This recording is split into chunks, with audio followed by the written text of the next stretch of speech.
10th class topic है refractive index. ठीक है, सो रिफ्रैक्टिव इंडेक्स जो है उसके न्यूमेरिकल करने में बच्चों को काफ़ी प्रॉब्लम आती है, तो इसलिए मैंने ये टॉपिक चूज़ किया है आज के लिए। सो रिफ्रैक्टिव इंडेक्स जो है उसके हम ये जो है रिफ्रैक्टिव इंडेक्स का जो स्नेल लॉ के अकॉर्डिंगली फॉर्मूला आता है that is an is called refractive index. कहीं ना कहीं आप किसी बुक में इसको म्यू की फॉर्म में भी देखते हो। N is a refractive index and it's first formula is sine i upon sine r. Sometime question में जो है आपको एंगल गिवन होते हैं और रिफ्रैक्टिव इंडेक्स फाइंड करने के लिए बोला होता है। ठीक है, जैसे क्वेश्चन है first B45 means angle of incident है 45 degree, okay, and angle of refraction is 30 degree. Angle of refraction कितना है 30 degree. Question is find the refractive index of the glass with respects to air.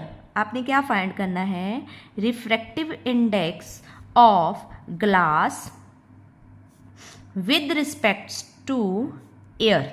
ठीक है, with respects to air आप लेना है। Okay, सो इस case में आपने क्या, सिंपल ये वाला फॉर्मूला लगाएंगे, n refractive index of glass with respects to air हम फाइंड करेंगे। ठीक है, and this is equals to sine of the angle of incident that is this is 45 and sine of the angle of refraction that is 30 degree. तो Snell law के लिए आपके पास sign की जितनी भी वैल्यू है हम मैथ्स में करते हैं, साइन एंगल 0 डिग्री पे कितना होता है, इट्स 0। ठीक है, उसके बाद आता है 30 डिग्री, 30 डिग्री पे होता है इसकी वैल्यू 1/2। उसके बाद आता है 45 डिग्री, 45 डिग्री पे उसकी वैल्यू होती है 1/√2। ठीक है, एंड उसके बाद होता है 60 डिग्री, 60 डिग्री पे होती है उसकी वैल्यू √3/2 एंड लास्ट में 90 डिग्री, 90 डिग्री पे उसकी वैल्यू होती है 1। ठीक है, तो ये वैल्यू आप लोगों ने लर्न कर लेनी है। तो यहाँ पर 45 पे कितनी वैल्यू है साइन की, 1/√2 एंड साइन 30 की वैल्यू कितनी है 1/2। तो यहाँ पर हो जाएगा ये रेसिप्रोकल, तो ये आ जाएगा आपका 1/√2 मल्टीप्लाई बाय 2। ठीक है, फिर हमने क्या करना होता है, यहाँ पर इसको करना होता है हमने रैशनलाइज। तो रैशनलाइज जो अंडर वाली टर्म होती है उसके साथ हम कर देते हैं √2 के साथ ही मल्टीप्लाई कर देंगे, √2 के साथ ही डिवाइड कर देंगे। ये √2 सॉल्व होके ये आ जाएगा 2, तो आ जाएगा 2 यहाँ से अंडर कैंसिल। ठीक है, कई बार बच्चों को जल्दी जल्दी में हम जब करवा देते हैं तो समझ नहीं आता है, तो ये जब 2 अंडर सेम वैल्यू के आ जाते हैं तो उनका अंडर कैंसिल हो जाता है, तो यहाँ पर बच जाता है 2, तो 2 के साथ 2 कटिंग होगी, यहाँ पर √2 लिख दो। ठीक है, तो ये आपका √2 क्या आ गया रिफ्रैक्टिव इंडेक्स। सिमिलरली एक यहाँ पर प्रॉपर्टी लगती है जिसको हम बोलते हैं रिवर्सिबिलिटी प्रॉपर्टी। ठीक है, मीन्स कि अगर आप रिफ्रैक्टिव इंडेक्स फाइंड करते हो, ठीक है, glass with respects to air, ठीक है, that is equals to inverse of refractive index of air with respects to glass. तो ये एक प्रॉपर्टी है कि मान लो कि रे ऑफ लाइट ग्लास से एयर में गई, या फिर हम बोल दें एयर से ग्लास में गई, तो उन दोनों का जो रिफ्रैक्टिव इंडेक्स होगा वो इनवर्स होगा। ठीक है, रेसिप्रोकल होगा एक दूसरे से। इस टाइप की एग्जाम्पल अगर हम करें, इसके साथ रिलेटेड अगर हम एग्जाम्पल करें, तो सपोज कर लो कि refractive index of water with respects to air, refractive index of water with respects to air. अब वाटर भी एक डेंसर मीडियम है एयर के कंपैरेटिव, तो उसका रिफ्रैक्टिव इंडेक्स जो है वो होता है 1.33। ओके, ये आप लर्न भी कर सकते हो। And question is what is the refractive index of air with respects to water. तो क्वेश्चन है कि एयर का with respects to water refractive index क्या होगा। जब इस टाइप का क्वेश्चन आए तो आपने क्या लगाना है, रिवर्सिबिलिटी थ्योरम लगानी है। ठीक है, सो रिवर्सिबिलिटी थ्योरम में आप क्या करोगे, आपको गिवन है refractive index of water with respect to air, आपको गिवन है that is 1.33 and you find refractive. So हमने क्या किया, refractive index of water with respect to air हमें पता है 1.33। सो हमने क्या किया, refractive index of air with respect to water हमने फाइंड करना है, तो ये हो गया रेसिप्रोकल ऑफ दिस। तो यहाँ पर हमने इसकी वैल्यू सब्स्टिट्यूट कर दी, मोस्टली स्टूडेंट करते हैं 100, जहाँ से डेसिमल हटा देते हैं, ठीक है, और इसको लिख देते हैं 100/133। इसको डिवाइड करोगे तो आपके पास रिजल्ट आ जाएगा 0.75। This is a refractive index of air with respects to glass. तो इसकी थर्ड टाइप क्या है हमारे पास, सपोज कई बार क्या होता है, क्वेश्चन दिया जाता है that is refractive index of glass and water, glass का और वाटर का रिफ्रैक्टिव इंडेक्स दे दिया 3/2 and 4/3।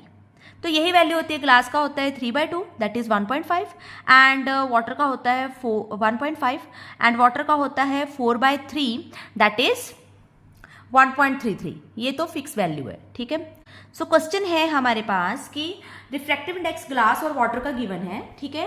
If the speed of light in glass is 2 × 10⁻⁸ हो, उन्होंने बोला है speed of light in vacuum और वाटर फाइंड करनी है, ठीक है।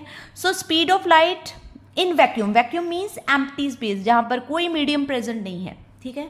तो सिंपल आपको क्वेश्चन में जब स्पीड के साथ रिलेटेड क्वेश्चन आए कि स्पीड पूछी हो, ठीक है, तब हमने फॉर्मूला क्या लगाना है, रिफ्रैक्टिव इंडेक्स का फॉर्मूला जब स्पीड की टर्म में आता है तब आपने फॉर्मूला लगाना है n = speed of light in vacuum, compare इसको वैक्यूम के साथ करना है, upon speed of light in medium, speed of light in medium, कोई भी मीडियम जो भी प्रेजेंट होगा, चाहे वो ग्लास हो, चाहे वो वाटर हो, कोई भी मीडियम प्रेजेंट होगा तो आप ये वाला फॉर्मूला यहाँ पर लगाओगे, ठीक है। इन शॉर्ट आप इसको लिख सकते हो, speed of light in vacuum this is denoted by c and speed of light in medium this is denoted by v।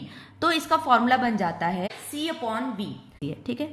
तो हम ग्लास के लिए लेते हैं इसको, refractive index of glass that is equals to c/v किस में दी है, ग्लास में, ठीक है। तो रिफ्रैक्टिव इंडेक्स ऑफ ग्लास आपको गिवन है, this is refractive index of glass, use here 3/2 आ गया आपके पास, एंड c हमने फाइंड करना है, और जो वाटर में उसकी स्पीड है वो हमें दे दी, सॉरी जो ग्लास में इसकी स्पीड है लाइट की, ठीक है, वो हमारी दे दी है 2 × 10⁸, ये हमें गिवन है। c की वैल्यू फाइंड करनी है तो हमने क्या करना है क्रॉस मल्टीप्लीकेशन कर देनी है, ठीक है, क्रॉस मल्टीप्लाई कर दो, सॉल्व करना है इसको, इक्वेशन को। c किसके साथ मल्टीप्लाई हो गया, 2 के साथ, 2c that is equals to 3 × 2 × 10⁸।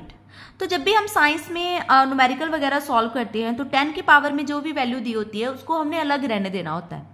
तो ये आ गया आपका 6 × 10⁸। अगर 10 की पावर वाला और भी कोई टर्म है तो उसको उसके साथ सॉल्व कर दो, अदरवाइज उसको एज इट इज ही साथ ही लिखते जाओ। सो 2c आ गया and c is equals to 6/2 × 10⁸। तो ये आपका रिजल्ट आ गया 3। तो हमारा c का यहाँ पर जो रिजल्ट है दैट इज 3 × 10⁸, और जो वेलोसिटी होती है उसके यूनिट होते हैं मीटर/सेकंड। तो ये c की वैल्यू फिक्स है। वैक्यूम में जो लाइट की स्पीड है वो क्या होती है 3 × 10⁸ मीटर/सेकंड। तो आप यहाँ से अगर आपका आंसर 3 × 10⁸ है तो यहाँ पर आप अपने आंसर को वेरीफाई भी कर रहे हो, क्योंकि ये बिल्कुल करेक्ट आंसर आया है आपका, ठीक है। दूसरा क्वेश्चन क्या पूछा है, दूसरे क्वेश्चन में उन्होंने पूछा है find the speed of light in water. अब वाटर में भी फाइंड करनी है, सो एज इट इज हम फॉर्मूला बना लेते हैं, speed refractive index of water that is equals to c/ velocity in water, ठीक है। सो वेलोसिटी इन वाटर हमने फाइंड करनी है, ठीक है। सो वेलोसिटी इन वाटर के लिए रिफ्रैक्टिव इंडेक्स ऑफ वाटर हमें दिया है 4/3, तो हम यहाँ यूज कर लेते हैं 4/3 एंड दिस इज इक्वल, जो सॉल्व किए वो यहाँ सब्स्टिट्यूट कर देंगे। तो c की वैल्यू आ गई 3 × 10⁸ अपॉन वेलोसिटी ऑफ वाटर कितनी दी है हमें, ये हमने फाइंड करनी है वेलोसिटी ऑफ वाटर, ठीक है। सो फिर हम क्या करेंगे क्रॉस मल्टीप्लाई, तो क्रॉस मल्टीप्लाई करके क्या आ जाएगा 4 velocity of water that is equals to 3 × 10⁸, ये आ गया आपका 9 × 10⁸, ओके।